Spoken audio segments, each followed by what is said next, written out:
Hello दोस्तों, राधे राधे। मैं हूँ आपकी सोनी जौनपुरिया। तो आज एक बहुत ही प्यारा नाच गीत मैं लेके आई हूँ और ये गीत पड़ेगा शीला शीला दीदी के चैनल पर।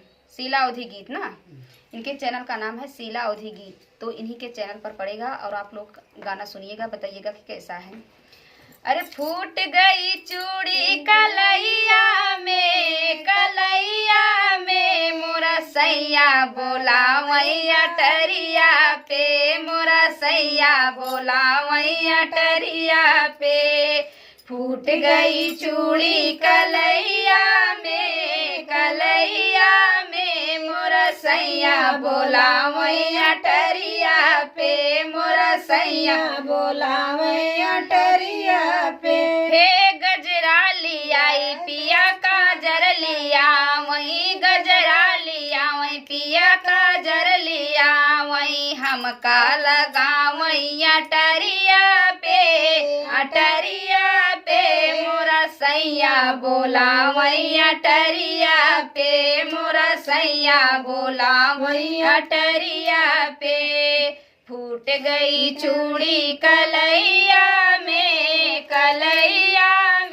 मोरा सैया बोला वही अटरिया पे, मोरा सैया बोला वही अटरिया पे। हे लहंगा लिया वही पिया गहना लिया वही, लहंगा लिया वही पिया गहना लिया वही। हमका सजा वही अटरिया पे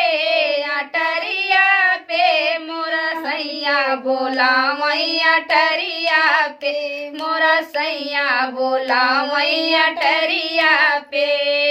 फूट गई चूड़ी कलैया में मोरा सैया बोला वही अटरिया पे, मोरा सैया बोला वही अटरिया पे। पायल लिया वही पिया झुमका लिया वही, पायल लिया वही पिया झुमका लिया वही। हमका बहिना वही से जरिया पे मोरा सैया बोला वही अटरिया पे, मोरा सैया बोला वही अटरिया में।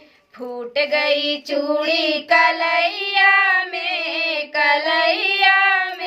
मोरा सैया बोला वही अटरिया पे, मोरा सैया बोला वही अटरिया पे। हे ठंडा पिया वही पिया माजा पिया वही, ठंडा पिया वही पिया माजा पिया वही। अरे माझा छे पिया वही भिया लोटवा में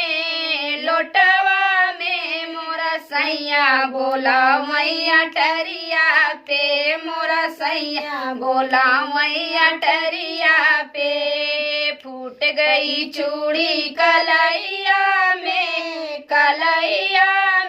मोरा सैया बोला वही अटरिया पे, मोरा सैया बोला वही अटरिया पे।